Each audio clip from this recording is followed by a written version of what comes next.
Historia de las ideas penales. Primera etapa, venganza privada. Esta etapa fue el impulso de la defensa particular o privada. Ratio essendi, razón de ser. En la venganza privada se dio a conocer la ley del talión, ojo por ojo y diente por diente. La función punitiva la ejercían los particulares. Cada particular de cada familia se protegía a sí mismo y hacían justicia por mano propia. Después tenemos la etapa de la compensación.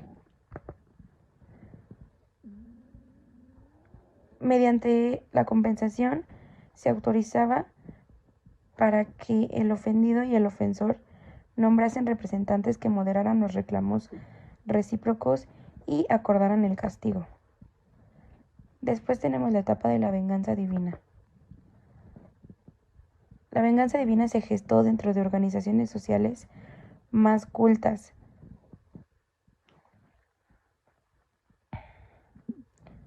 La ofensa causada a Dios con su delito. Esta época fue manejada por la clase sacerdotal. La venganza pública.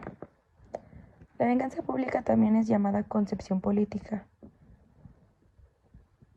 Esta fue una inmensa época de propósitos retributivos con fines de prevención general.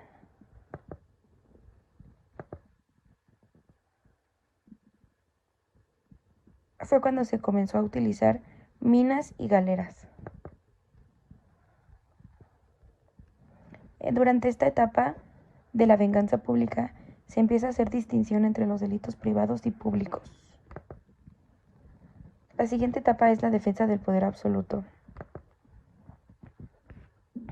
En este periodo, el motivo para prohibir o castigar no fue la ofensa al individuo ni la ofensa a la divinidad, sino la ofensa a la majestad soberana. Las penas no tuvieron otra medida que el capricho o el temor de los gobernantes. La siguiente etapa es el periodo humanitario. Nació como reacción a la excesiva crueldad imperante en la aplicación de penas. Durante esta corriente se pugna por la exclusión de suplicios y crueldades innecesarias. Se apoya en la peligrosidad del delincuente. Después tenemos la etapa científica. En esta etapa el delincuente es el objeto de la máxima preocupación científica de la justicia. El delito es una manifestación de la personalidad.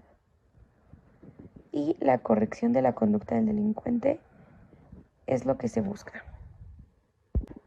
Las escuelas penales.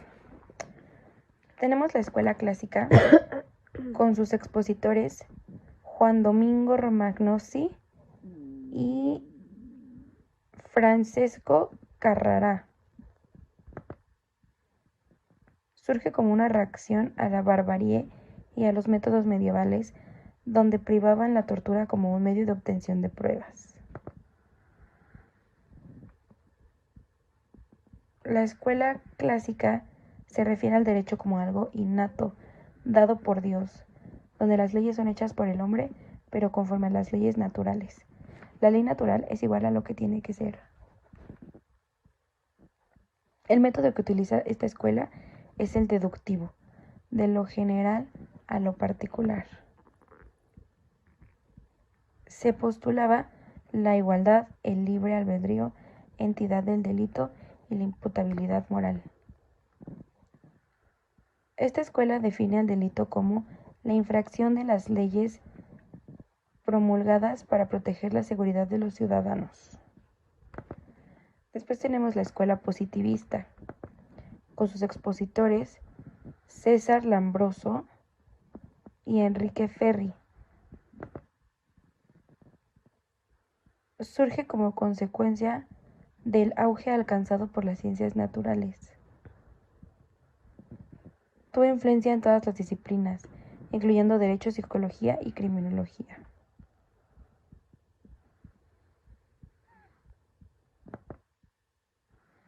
Sus postulados son El punto de mira de la justicia penal es el delincuente, el método experimental, negación del libre albedrío, determinismo de la conducta humana, y el delito es un fenómeno natural y social.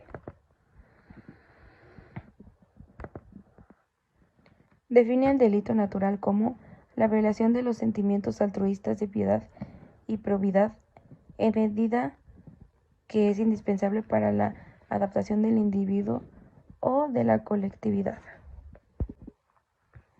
Concepto de derecho penal.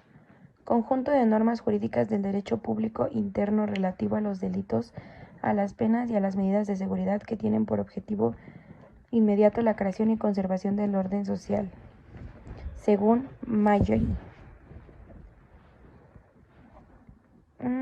Otro concepto de derecho penal.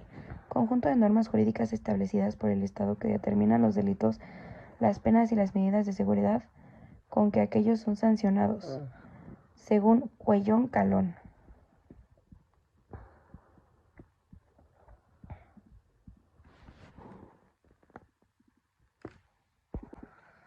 Concepto de derecho penal según el artículo 7 del Código Penal Federal.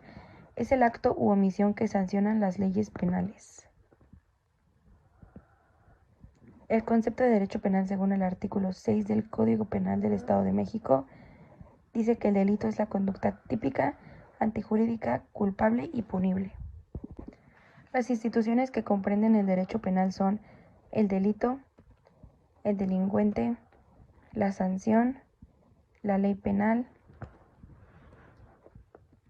y la naturaleza del derecho penal es el estudio individualizado de cada una de las especies delictivas con finalidad de establecer las características propias de cada delito. La finalidad del derecho penal es encauzar la conducta humana. El estudio del derecho penal se divide en parte general, que es la teoría de la ley penal, teoría del delito y teoría de la pena y medidas de seguridad, y la parte especial, que son los delitos en particular, penas y medidas de seguridad aplicables a casos concretos. Principios y prohibiciones en materia penal. Principio de legalidad. A nadie se le impondrá pena o medida de seguridad, sino por la realización de una acción u omisión expresamente prevista como delito en la ley. Principio del bien jurídico. La norma jurídica penal protege valores fundamentales que resultan de importancia relevante para los miembros de la sociedad y para el propio Estado. El principio de tipicidad. No podrá imponerse pena o medida de seguridad si no se acredita la existencia de los elementos de la descripción legal del delito. La tipicidad es la adecuación de la conducta al tipo penal respectivo. Principio de antijuricidad. Para que la acción o la omisión sean consideradas delictivas, se requiere que lesionen o pongan en peligro sin causa justa al bien jurídico tutelado por la ley. Principio de culpabilidad. No podrá aplicarse pena alguna si la acción o la omisión no han sido realizadas culpablemente. La culpabilidad se divide en dos. Dolo. En el dolo se conocen los elementos de la descripción típica. Y en la culpa, los elementos son conducta, resultado material, violación de un deber de cuidado y prever el resultado típico. El dolo puede ser directo, indirecto, indeterminado o eventual. La culpa puede ser imprudencia, negligencia, impericia o latrogenia. Principio de jurisdiccionalidad. Solo podrán imponerse pena o medida de seguridad por resolución de autoridad judicial competente, juez penal local o federal, mediante el procedimiento seguido ante los tribunales previamente establecidos. La prohibición de la aplicación retroactiva. La ley penal solo tendrá efecto retroactivo si favorece al inculpado, cualquiera que sea la etapa del procedimiento, incluyendo la ejecución de la sanción. Prohibición de la analogía. Relación de semejanzas entre cosas distintas y el concreto aplicado del uso del ámbito del derecho. Prohibición de la mayoría de razón. El derecho penal es estricto. El individuo tiene permitido hacer todo aquello que no le esté expresamente prohibido por la ley.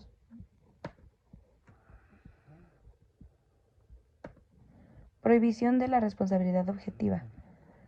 Para que la acción o la omisión sean penalmente relevantes, deben realizarse dolosa o culposamente. Los ámbitos de aplicación de la ley penal son personal, espacial, temporal y material. Concepto de delito. Es el acto u omisión que sanciona las leyes penales.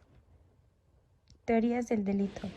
La teoría totalizadora establece que el delito para su estudio no puede dividirse en sus partes, ya que lo concibe como una unidad que resulta ser indivisible.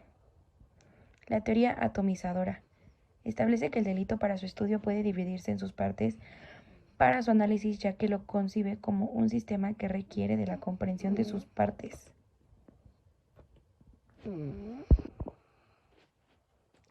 Teorías atomizadoras del delito. Teoría biatómica.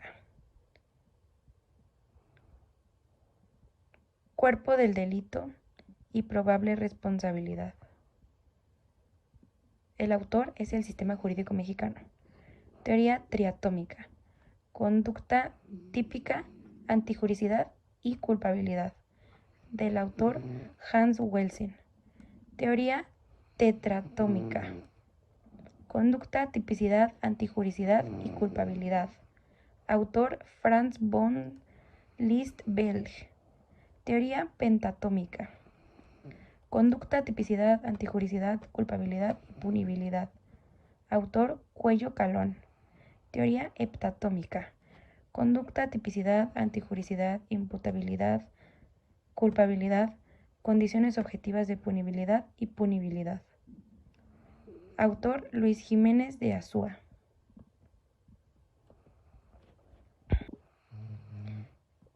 Delito. Elementos objetivos. Conducta, tipicidad, antijuricidad, condiciones objetivas de punibilidad y punibilidad. Y subjetivos, imputabilidad y culpabilidad. Punibilidad. Especie, pena. Sanciones establecidas por las normas jurídicas. Medida de seguridad. Evitación de nuevos delitos. Sanción. Amenaza legal de un mal por la realización de una conducta. Punición. Aplicación concreta de la punibilidad al sujeto activo y abarca la pena, las medidas de seguridad y la sanción. Y el castigo es la imposición de una pena a un sujeto por su conducta realizada. Las causas de justificación son aquellas situaciones que son permitidas por el derecho y que tienen el poder de excluir la antijuridicidad de una conducta típica. Número 1. Disponibilidad del objeto jurídico. Actuar con el consentimiento del tutelar del objeto jurídico o del legalmente para otorgarlo. Legítima defensa. Una agresión real, actual o inminente. Que la agresión sea sin derecho. Estado de necesidad. Se obre por la necesidad de salvaguardar un objeto jurídico propio o ajeno de mayor valía respecto al otro de menor valía. Cumplimiento de un deber. La realización de una conducta. La obtención de un resultado. Ejercicio de un derecho. La realización de una conducta y que exista una norma jurídica dispositiva y prohibitiva. La antijuricidad es lo contrario al derecho. La tipicidad es la adecuación de la conducta al tipo penal respectivo. El tipo penal es la descripción que se hace al legislador de una conducta plasmada en una norma jurídica. Los elementos de la tipicidad pueden ser objetivos, conducta, resultado, nexo causal, objeto material, daño o peligro, y circunstancias de modo, tiempo, lugar y ocasión. Sujetos activo o pasivo. Elementos subjetivos y normativos. Elemento que necesite de una valoración jurídica cultural. En los elementos subjetivos tenemos edad, cultura o cualquier otro elemento que necesite de medios indirectos de convicción para conocerlos. La diferencia de los delitos por omisión simple y comisión por omisión es que en los delitos de omisión se sanciona la omisión y en los de comisión por omisión se sanciona el resultado producido. La conducta es el comportamiento humano voluntario positivo o negativo encaminado a un fin. Los tipos de dolo son: dolo directo. El sujeto activo quiere de forma directa que el resultado del delito se produzca. Dolo indirecto. El sujeto activo se propone un fin ante la certeza de que causará otros resultados delictivos, que no persigue directamente, pero sabe que van a actualizarse. Dolo eventual. El sujeto activo desea un resultado delictivo, previéndose la posibilidad de que surjan otros no queridos directamente, pero admite su producción y acepta el riesgo. Dolo indeterminado. El sujeto activo quiere delinquir sin proponerse un resultado delictivo en específico. Los tipos de culpa: imprudencia, negligencia y iatrogenia. La iatrogenia no hay que confundirlo con la negligencia, sino es parte de algo inherente a la profesión médica. Con toda la acción viene de la mano de un efecto que puede ser negativo para la salud del paciente. La duración del delito puede ser instantáneo, por ejemplo, un homicidio; permanente, por ejemplo, privación de la libertad; o continuado, ejemplo, robo hormiga. La clasificación del delito: por su gravedad puede ser delito grave, no grave, falta o crimen. Por su conducta: acción, omisión simple o comisión por omisión. Por su duración: instantáneo, permanente o continuado. Por el daño o peligro: daño o peligro. Por el número de actos en la conducta: unisubsistente o plurisubsistente. Por el número de sujetos que intervienen: unisubjetivo, plurisubjetivo, común o indeterminado, o determinado y específico. Por su materia: común, federal, oficial, militar o político. Por sus requisitos de procedibilidad: denuncia o querella. Por su estructura: simple o complejo. Por su resultado: formal o material. Por su elemento interno o culpabilidad: dolo o culpa. Por su requisito prejudicial: ab initio. Este último nada más abarca delitos administrativos. El nexo causal es la relación existente entre la conducta y el resultado material. El sujeto activo es el individuo que realiza el comportamiento humano voluntario encaminado a un fin. El sujeto pasivo es el individuo que resiente el daño. El daño es la destrucción o menoscabo del bien jurídico tutelado, y el peligro es la susceptibilidad de la destrucción o menoscabo del bien jurídico tutelado. El objeto jurídico es el bien jurídico tutelado considerado como un valor fundamental. El objeto material es sobre quién o qué recae el daño o la puesta en peligro. Los medios comisivos son los objetos o instrumentos de producción de las cuales se vale el sujeto activo. Las circunstancias son de modo, tiempo, lugar y ocasión. Los tipos de normas jurídicas son: norma jurídica primaria, es la que establece la sanción. Norma jurídica secundaria, es la que nos da un consejo. Norma jurídica mixta, es la combinación de la norma jurídica primaria y secundaria. La prohibitiva establece no hacer. La imperativa establece un hacer. Y la mixta establece un hacer o un no hacer.